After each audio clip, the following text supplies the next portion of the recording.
Que vous pouvez applaudir le Seigneur dans la salle. Comment allez-vous ce matin?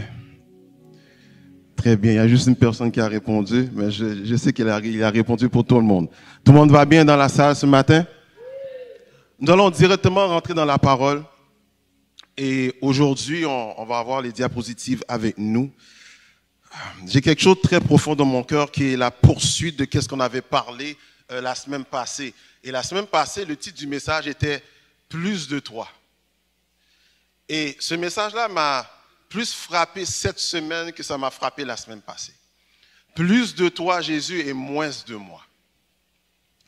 Et aujourd'hui, le message, on va tomber dans le même passage, et on va faire beaucoup de lectures, et j'espère tout simplement d'aller vite par rapport avec le temps.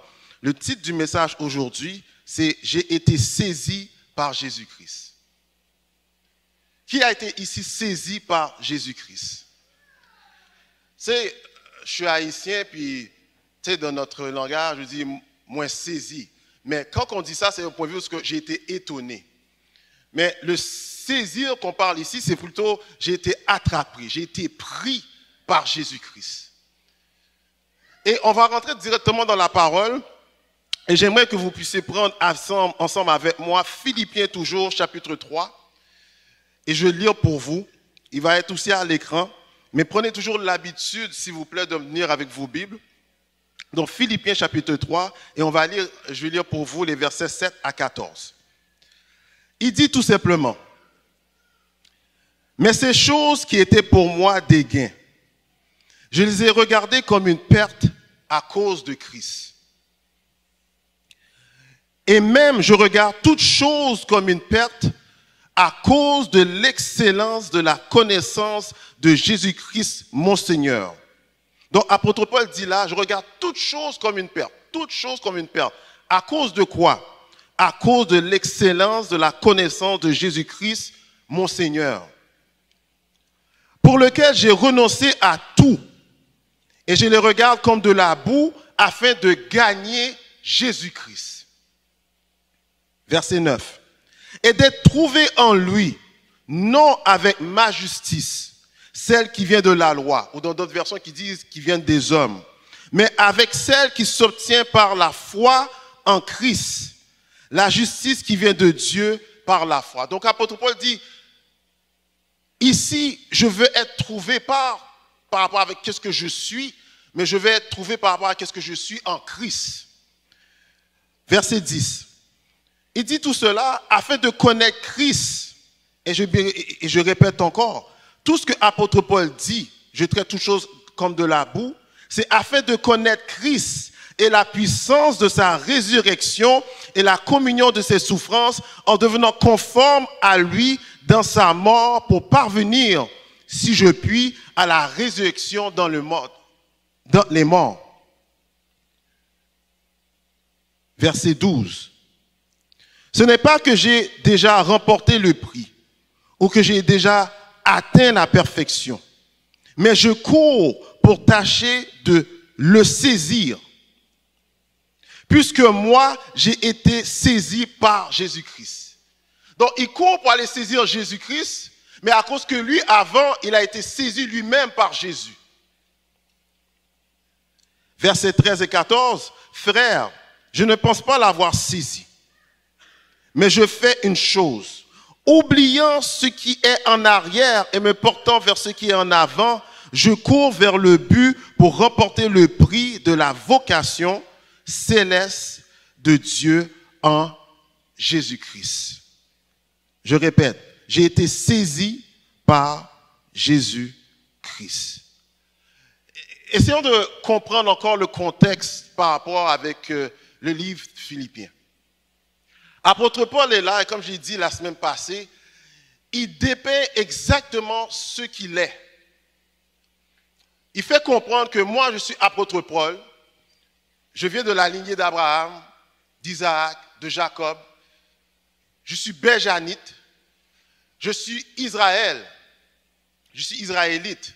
Les promesses sont pour moi, je suis pharisien et j'ai eu un zèle pour persécuter l'Église. La loi, je la connais, je la pratique. Voici qui je suis apôtre Paul.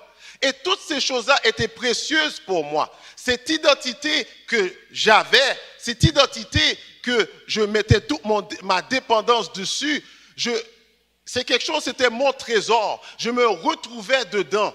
Je me satisfaisais dedans. J'étais confortable dedans. J'opérais dedans. Toute ma nature, tout ce que je suis était là-dedans. Toute ma manière d'opérer était dedans. Si je suis ce que je suis, c'est à cause de là où je suis sorti en premier lieu. C'est comme si tu étais le fils de Barack Obama et puis tu as une fierté pour ça. C'est comme si tu étais dans la lignée de Michael Jackson puis tu as une fierté pour ça. C'est comme si tu connaissais Mohamed Ali et tu as une fierté pour ça. On est fiers de où qu'on est sorti. On est haïtien, on est québécois, on est canadien. On est fiers de notre apparence. On est fiers des beaux, des belles. On est fiers de l'accomplissement qu'on a fait dans les sports. On est fiers des notes que nous avons faites. On est fiers de l'intelligence que nous avons eue. Mais s'il y a certaines choses qu'on n'est pas fiers d'eux, mais il y a quand même une chose dans ma vie sur laquelle que je m'accroche et je me tiens. Peut-être je suis une personne qui parle bien. Peut-être je suis un bon acteur. Mais une chose est claire. Il y a une chose quand même dans ma vie dans laquelle que je puisse m'appuyer et dire que je suis fier. Mais apôtre Paul dit ici que malgré qui j'étais auparavant, malgré que je suis israélite, malgré que je connaissais la loi, malgré que je connaissais que j'étais pharisien, tout cela ne vaut rien par rapport à ce que Jésus est pour moi aujourd'hui. J'espère que vous comprenez où ce que je m'en vais. Quand il dit « il m'a saisi », c'est un homme d'expérience qui parle. C'est un homme qui persécutait l'Église. C'est un homme qui avait la loi tout simplement en dedans de lui, qui faisait exactement. C'est un homme qui a été enseigné par un des plus hauts en Israël. Et il dit tout simplement, toutes ces choses-là ne vaut rien. Parce que lorsque j'étais sur la route de Damas, il y a quelque chose qui m'est arrivé. Lorsque j'avais reçu le mandat pour persécuter l'Église encore plus, lorsque j'avais reçu le mandat pour les pendre, pour les mettre à la croix aussi, pour les tuer, pour les assassiner, sur la route de Damas, avec mon armée qui était à côté de moi, j'ai eu une révélation qui était devant moi. Une lumière m'a arrêté. Une lumière m'a arrêté et m'a aveuglé et m'a mis à genoux. Et m'a dit, cette lumière a tout simplement parlé. Parce que la lumière qui était Jésus-Christ a tout simplement dit, arrête-toi, apôtre Paul. Parce que moi, ici, c'est Jésus. Il dit, mais comment ça va, tu es Jésus? Oui, je suis Jésus, la personne que tu persécutes. Quand tu persécutes mon église, c'est moi que tu persécutes. La personne que tu persécutes, c'est philosophie que tu persécutes, ces pensées que tu persécutes, ces paroles que tu persécutes, c'est moi que tu persécutes. Il l'a rencontré sur la route de Damas, pensant pas qu'il allait le rencontrer. Il est totalement aveugle par ce qui était ébloui devant lui, parce que Christ lui-même est la lumière. Il est la vérité. Il n'a pas de mensonge en lui. C'est qu'est-ce qu'il est. Donc, apôtre Paul a été saisi par rapport à qu'est-ce qu'il a vu devant lui. Il a dit, est-ce vraiment lui? C'est le Christ. Il s'est manifesté en chair et en os. Il s'est manifesté en esprit devant lui. Il ne pensait pas le voir. Mais sur la route de Damas, Dieu a dit, c'est fini. Tu persécutes plus mon église. Maintenant, tu vas en faire partie. Il a été saisi, Ricardo, par l'apparence qu'il a vue. Il ne s'en attendait pas à cela. Et c'est pour ça qu'apôtre Paul, voyant qu'est-ce qui était devant lui, il a dit non, ce que je suis, je le mets maintenant en arrière. Ce que je suis en tant qu'Israélite n'a plus d'importance. C'est pour cela que la semaine passée, je vous ai dit, lorsque tu conduis une auto, la vitre qui est devant toi est plus large que tes rétroviseurs. La vitre qui est devant toi est plus large que le rétroviseur à l'intérieur. Et tu passes plus de temps à regarder en avant de toi qu'en arrière de toi. Et lorsque tu regardes sous tes rétroviseurs, c'est une manière temporaire pour regarder qui j'étais. Mais lorsque je vois qui je suis en avant, lorsque je vois qui je désire être devant, c'est plus grand de ce que j'étais auparavant. Or, je veux que vous saisissiez ce que tu es aujourd'hui n'a pas d'importance. Ce que tu es maintenant en Christ, c'est ça qui est important. Je m'en fous que je suis haïtien. Il n'y a pas d'importance que je suis canadien. Il n'y a pas d'importance que je suis... L'important, c'est qu'est-ce que je suis en Jésus-Christ. Le royaume des cieux m'appartient. Aujourd'hui, je suis une personne sauvée. Aujourd'hui, je suis une personne saine et juste. Pas à cause que j'ai fait, mais à cause qu'il a fait en moi. Une personne régénérée, une personne qui est juste. Je ne suis pas condamné. Je suis sauvé et libéré.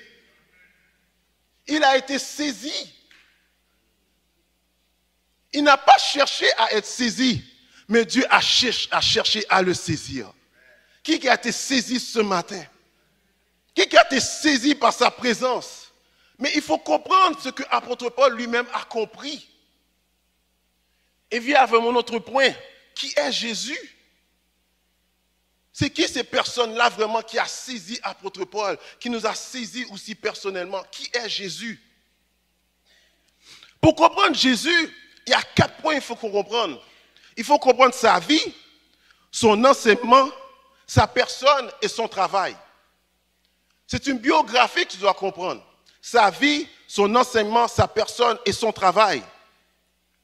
Lorsque tu vas dans Matthieu chapitre 5, il dit tout simplement, comme il parlait encore, une nuée lumineuse les couvrit. Et voici, une voix fit entendre de la nuée ces paroles. Celui-ci est mon fils bien-aimé, en qui j'ai mis mon affection. Écoutez-le. Qui est Jésus? Hébreux chapitre 7, versets 26 à 27 dit tout simplement, il nous convenait en effet d'avoir un souverain sacrificateur comme lui, saint, innocent, sans tache, séparé des pécheurs et plus élevé que les cieux. Verset 27, qui n'a pas besoin, comme les souverains sacrificateurs, d'offrir chaque jour des sacrifices, d'abord pour ses propres péchés et ensuite pour ceux du peuple. Car ceci, il l'a fait une fois pour toutes en s'offrant lui-même. Jésus-Christ était le souverain sacrificateur, ou si vous préférez le prêtre. Il a été celui qui donnait le sacrifice, mais en étant lui-même le sacrifice pour nos péchés, pour le pardon de nos péchés. Jean chapitre 12, verset 15 dit tout simplement, ne crains point, fille de Sion, voici ton roi. Viens assis sur une petite ânesse. Jésus-Christ est roi. Donc Jésus-Christ est fils de Dieu. Jésus-Christ est roi et Jésus-Christ est souverain sacrificateur. Romains chapitre 4, verset 24. Il dit tout simplement, c'est encore à cause de nous à qui cela sera imputé. À nous qui croyons en celui qui a ressuscité des morts, Jésus, notre Seigneur, lequel a été livré pour nos offenses et ressuscité pour notre justification. Donc Jésus, ce Jésus-là est mort pour nos péchés, mais il est aussi ressuscité afin que nous soyons être justes devant le Père. C'est pour ça que tu peux dire avec toute assurance qu'il n'y a aucune condamnation pour ceux qui sont en Jésus-Christ. Amen. Ésaïe chapitre 9, verset 6 dit tout simplement, car un enfant nous est né, un fils nous est donné, et la domination reposera sous son épaule. On l'appellera admirable, conseiller, Dieu puissant, Père éternel et prince de paix. Parce qu'en Jésus, je retrouve la paix éternelle. Est-ce que vous êtes là avec moi? Donc c'est ça, Jésus. Et les évangiles nous disent encore plus. Selon l'évangile de Matthieu, l'évangile de Matthieu nous fait comprendre que Jésus-Christ est roi. Lorsque tu regardes dans le premier chapitre, on voit tout simplement Jésus-Christ où ce qu'il sort. Il sort d'Abraham, il sort de Jacob, il sort de David. C'est pour ça qu'on l'appelle le fils de David. Et sa lignée de roi vient du fils de David. On dit encore par rapport avec l'évangile de Matthieu, on fait comprendre tout ce que Jésus-Christ était a été annoncé dans l'Ancien Testament. Lorsque tu regardes Abel, on parle de Jésus-Christ, c'est un type de Jésus-Christ. Abel qui est mort et son sang parlait. Mais le sang de Jésus parle toujours. Est-ce que vous êtes là avec moi? On parle tout simplement de Noé qui bâtissa une arche. Mais l'arche fait ressemblance à Jésus-Christ. Parce que lorsque tu embarques dans cette arche-là, il n'y a aucune condamnation ou un jugement qui tombe sur toi. Un autre type de Jésus-Christ. Alléluia. On parle de Moïse. Mais Moïse qui était l'élu pour sauver le peuple Israël de la même manière que Jésus-Christ a été élu pour nous sauver du péché. On parle de Josué, un guerrier qui est venu pour prendre Canaan, qui est venu pour introduire le royaume de Dieu, qui est là pour introduire tout simplement l'établissement de la nation, comme qu'il y a une nation qui s'appelle l'Église, qui appartient à Christ. On parle de David. Oh, est-ce que je peux encore parler de David et d'autres personnes qui ont été toutes des types de Jésus-Christ? Depuis dans l'Ancien Testament, on parle de celui qui est à venir, qui est Jésus.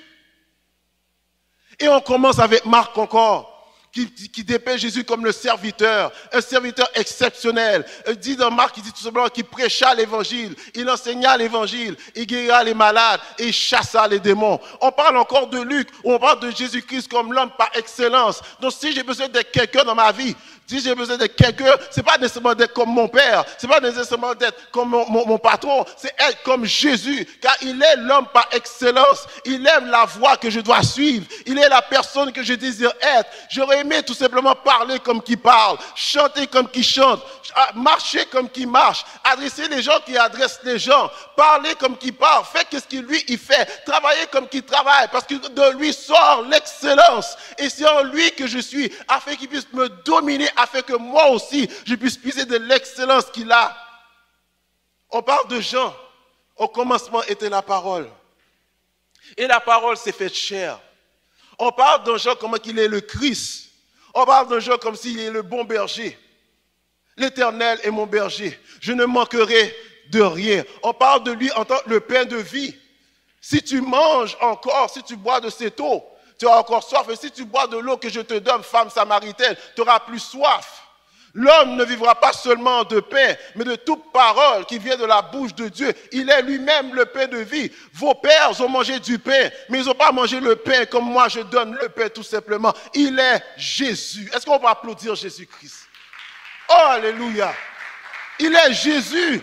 Son nom lui-même veut dire tout simplement celui qui sauve. Il est destiné pour sauver. Il est destiné de te sauver de n'importe quelle circonstance que tu vas avoir dans ta vie. Dis-le, je suis malade. Il est là pour te sauver. Dis-le, j'ai un manquement dans ma vie. Il est là pour le combler. Dis-le que je suis seul. Il est là tout simplement afin que tu sois plus seul. Dis-le que je suis perturbé. Il est là pour te donner la paix. Dis-le que tout simplement tu es là pour sentir que tu vas dans le gouffre. Il est là pour te sortir du gouffre. On parle de Jésus. N'importe quelle situation tu peux avoir dans ta vie. Son nom dit tout simplement, je suis celui qui sauve.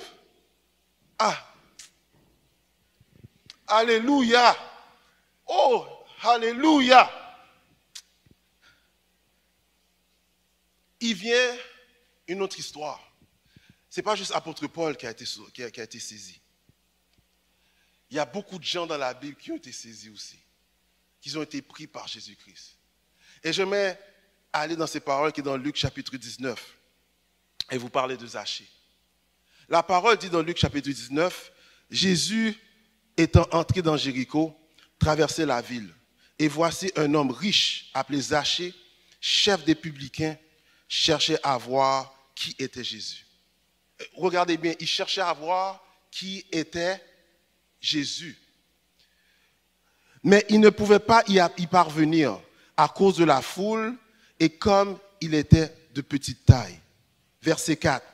Il courut en avant et monta sur un sycomore pour le voir parce qu'il devait passer par là. Verset 5. Lorsque Jésus fut arrivé à cet endroit, il leva les yeux et lui dit, Zachée, à toi de descendre, car il faut que je demeure aujourd'hui dans ta maison. Je vais répéter ça encore. Jésus le vit dans le sycomore et il dit, Zachée, à toi de descendre, car il faut que je demeure aujourd'hui, pas demain, aujourd'hui dans ta maison. Verset 6, Zachée se hâta de descendre et le reçut avec joie. Oh. Voyant cela, tous murmuraient et disaient, il est allé loger chez un homme pécheur. Verset 8. Mais Zachée se tenant devant le Seigneur lui dit, voici Seigneur, je donne aux pauvres la moitié de mes biens.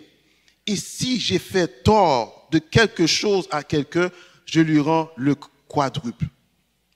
Verset 9 et 10 dit, Jésus lui dit, le salut est entré dans cette maison. Parce que celui qui est aussi fils d'Abraham, car le Fils de l'homme est venu chercher et sauver ceux qui étaient perdus. Zachée est un républicain, un collecteur de taxes. Et les collecteurs de taxes dans ce temps-là ne sont pas mis comme des personnes bien vues. Ils sont mis comme des pécheurs. Parce que les collecteurs de taxes souvent volaient. Donc, tu sais, quand tu taxes quelqu'un, mais il demandait plus qu'il devrait. Donc, si on te taxait 15%, lui, il taxait 30%. Il volait les gens. Et tout le monde connaissait la réputation de Zachée. Comme tout le monde connaît votre réputation aussi. Comme tout le monde connaît peut-être ma réputation. Et quand je dis tout le monde, c'est des personnes qui sont proches. Des personnes de votre famille qui connaissent votre réputation. Des personnes, des anciens camarades de classe qui connaissent votre réputation. Des personnes de votre travail qui connaissent votre réputation. Notre réputation ne peut pas être trop cachée. Elle est vue par nos comportements. Parce que la manière que tu agis, on peut déjà définir ce que tu es, qui tu es. Par ton comportement, je peux voir quel genre de personne que tu es. Et Zachée était vu de tout le monde parce que ce n'est pas juste qu'il était vu, mais on voyait agir à travers le mandat qu'il avait de prendre les taxes. Jésus venait dans la ville. Il était intéressé à voir Jésus. Beaucoup d'entre nous, certaines personnes qui sont à l'extérieur ici, sont intéressées à voir Jésus. Mais ils ne se sont pas propres de voir Jésus. Est-ce que vous me comprenez? Ils ne se sont pas assez, pas disponibles bien de voir Jésus, tout simplement. Donc Zachée a dit, mais avec l'allure que j'ai, des fois on se questionne sur notre allure. Je suis tout petit. La foule, j'ai des géants devant moi. Je ne peux pas traverser pour aller voir. J'aimerais, mais j'ai trop d'obstacles devant moi. J'ai trop de honte devant moi. J'ai trop de fautes devant moi. J'ai trop de péchés devant moi. Beaucoup de fautes passent sur nous et restent sur nous. Mais Zachée s'est dit, mais c'est quoi? Je vais monter un sycomore. Je vais monter un sycomore puis je vais voir Jésus parce que je sais que si je monte le sycomore là, dans cet endroit-là, mais je pourrais le voir. Je ne sais pas s'il va me voir, parce que la Bible ne dit pas que Zachée est là pour voir Jésus. Mais Zachée, je ne sais pas si Zachée avait une espérance que Jésus le voie. Je ne sais pas s'il y a certaines personnes, ou toi qui nous écoutes sur YouTube, de Facebook, tu as une espérance qu'il y a quelqu'un te voit. Il y a une agonie que tu as présentement, tu as une espérance qu'il y a quelqu'un qui te voit. Tu es dans ta chambre, tu pleures, tu désires qu'il y a quelqu'un qui te voit et qui passe juste ta main sur toi pour dire que tout va être correct. Tu es tellement rempli avec des fautes, tu as tellement mauvaise réputation. Il y a des choses sur lesquelles que oui, je peux me baser. Il faut comprendre une chose. Zachée, c'est identifié en tant que collecteur de taxes pour augmenter son estime de foi parce qu'il était petit. C'est pour ça que je dis au commencement, malgré comment tu te sens, il y a quand même quelque chose que tu te reposes, qui t'identifie toi, sur lequel que tu es fier. Donc Zachée était fier parce qu'il était collecteur de taxes. C'est-à-dire, malgré comment on me traite, moi j'ai quand même une emprise sur vous. Malgré comment on me traite, moi j'ai quand même une emprise sur vous. Zachée est sur ce sycomore. Une des choses que j'ai appris avec le sycomore qui m'a troublé pendant que j'étais ici, c'est que l'arbre a un symbolisme de réhabilitation. Comprenez, Zachée est sur un sycomore. Il regarde Jésus sur l'arbre de réhabilitation. Et pourquoi on dit un sycomore est un arbre de réhabilitation? C'est lorsque tu coupes ses branches, il repousse. Ah. Je veux que ça fonctionne un peu dans votre tête. Il est assis sur l'arbre de réhabilitation. Jésus-Christ le voit là, assis sous cet arbre-là. Jésus lui dit tout simplement, descends. Descends. La personne que tu ne pensais pas, le roi, le souverain sacrificateur, le bon berger, le prince de paix, le fils de Dieu, demande à Zachée, qui est un collectionneur de taxes, Zachée qui a une mauvaise réputation, Zachée qui est un publicain, descends de là où je suis parce qu'aujourd'hui, je veux faire de toi, je veux rentrer dans ta maison.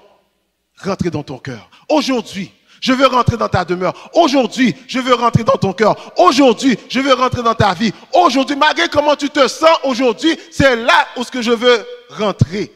Tu te sens peut-être rabaissé, mais c'est là que Jésus veut rentrer. Tu te sens faible, mais c'est là que Jésus veut rentrer. Tu te sens malade, mais c'est là que Jésus veut rentrer. Dis à ton voisin, c'est là que Jésus veut rentrer. Dans ta faiblesse, c'est là que Jésus veut rentrer. Dans ton manquement, c'est là que Jésus veut monter. Tu ne peux pas avoir d'enfant, mais c'est là que Jésus veut rentrer. Tu as besoin d'un emploi, c'est là que Jésus veut rentrer. Malgré qu'est-ce qui se passe, le manquement que tu as dans ta vie, comme Zachée l'a eu, Jésus-Christ dit aujourd'hui, c'est là que je veux rentrer. Descends où ce que tu es. Descends de ton orgueil, descends de ta fierté. Aujourd'hui, je veux rentrer dans ta demeure. Je veux rentrer dans ton domaine. Je veux rentrer dans ton sous-domaine. Là où ce que ça fait mal dans ton mari. mariage, laisse-moi rentrer. Là où ce que ça fait mal avec tes enfants, laisse-moi rentrer. Là où ce que ça ne fonctionne pas à l'intérieur de toi, tu te sens égoïste, tu te sens menteur, tu te sens adultère. Malgré comment tu te sens, laisse-moi rentrer. Aujourd'hui, je vais faire ma demeure de là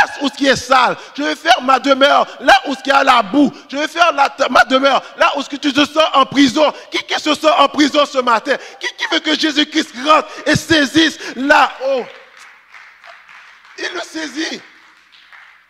Il rentra chez Zachée. Zachée, comme je dis encore, il saisit. Il est étonné. Parce que Jésus est rentré dans sa maison. Personne d'autre veut rentrer dans sa maison, Ricardo, personne. Mais Jésus a dit, moi je veux rentrer dans la demeure sale. Je veux rentrer dans la demeure du voleur. Je veux rentrer dans la caverne du voleur. Et je vais y habiter. Lorsque Zachée a vu ça, il est saisi.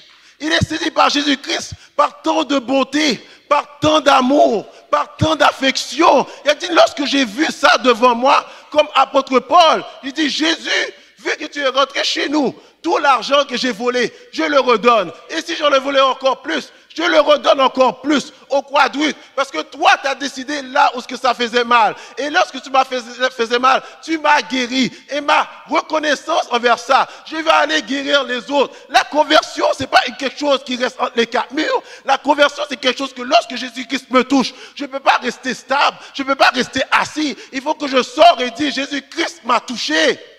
Oh, il y en a qui ne comprennent pas. Une femme adultère, tout le monde est là pour la lapider.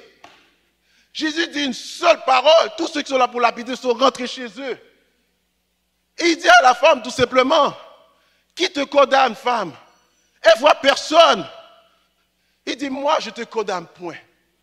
Oh, est-ce que vous êtes là avec moi? Il m'a saisi. Des fois je ne me sens pas comme un bon mari. Il m'a saisi. Des fois, je ne me sens pas comme un bon père. Il m'a saisi. Des fois, je trouve que je parle mal. Des fois, je me sens malade. Dans mon agonie, il m'a. Dans mes pleurs, il m'a. Je crie à lui, il m'a. Oh, alléluia.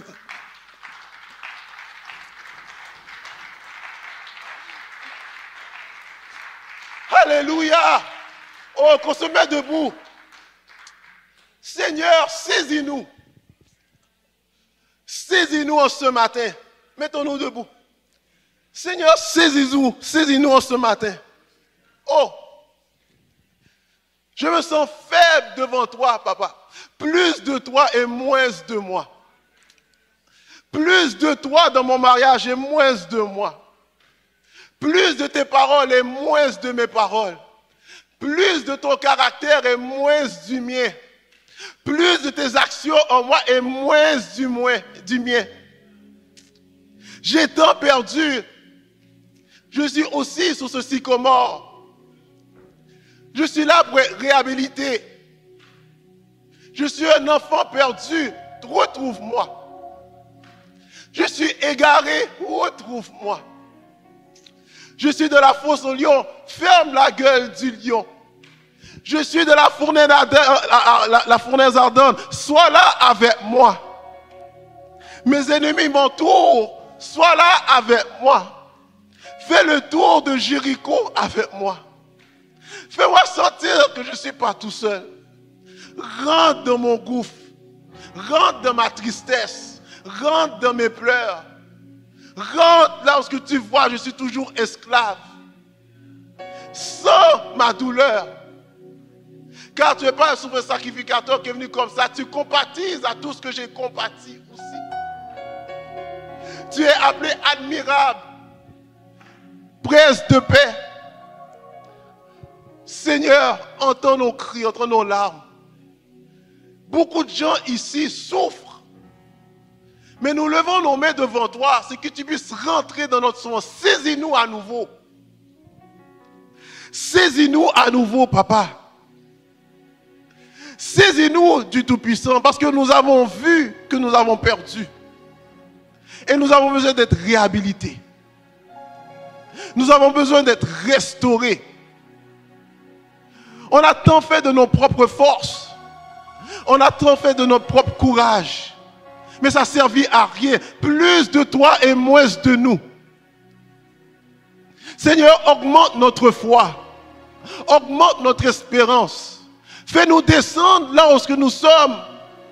Nous levons nos bras avec certitude que tu nous entends. Nous levons nos bras avec certitude que tu agiras. Nous levons nos bras avec certitude que tu nous combleras. Nous levons nos bras avec certitude que tu es là. Oh, alléluia. Je suis fier de t'appeler papa. Je suis fier de t'appeler papa.